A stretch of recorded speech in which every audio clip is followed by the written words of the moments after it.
Voici Théo. Pour lui, tout a commencé par une nuit de marathon boîte. Avec son copain, ils ont enchaîné les boîtes toute la soirée. Et sur les coups de 4 heures du matin, dès qu'ils ont passé la porte de la dernière boîte, ils se sont dit que le son était vraiment trop fort. Ils sont restés 5 minutes, puis sont repartis aussitôt. Le lendemain, Théo a remarqué un sifflement dans l'oreille. Il s'est dit que ça passerait, comme d'habitude. Le surlendemain, le sifflement était toujours là. Théo s'est inquiété. Il aura maintenant des acouphènes toute sa vie. Pour Sarah, c'est suite à un concert que des bourdonnements sont apparus. 4 jours après, il l'empêchait gravement de se concentrer. Résultat, urgence ORL pour diagnostiquer une importante chute d'audition.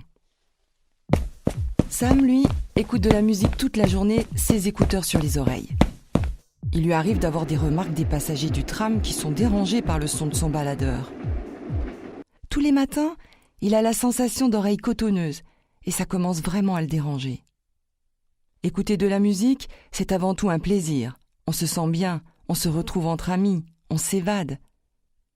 Mais écouter de la musique trop fort, trop souvent et trop longtemps est dangereux pour les oreilles. L'oreille interne est la partie la plus utile mais aussi la plus délicate de l'oreille. Elle renferme de précieuses cellules sensorielles qui sont peu nombreuses, fragiles et surtout ne se renouvellent pas. Au-delà d'un certain seuil de bruit, c'est-à-dire 85 décibels, l'oreille souffre. Ces cellules sont lésées, ce qui peut avoir de graves conséquences. N'attendez pas d'avoir mal aux oreilles pour vous protéger. En concert et en boîte, faites régulièrement des pauses à l'extérieur ou dans une zone calme. Éloignez-vous des enceintes. Et si ce n'est pas possible, portez des bouchons d'oreille. Les organisateurs en mettent souvent à disposition gratuitement. Avec des écouteurs, n'écoutez pas votre musique à plus de 60% du volume maximum, et pas plus d'1 heure par jour. Si vous l'écoutez plus longtemps, baissez le volume.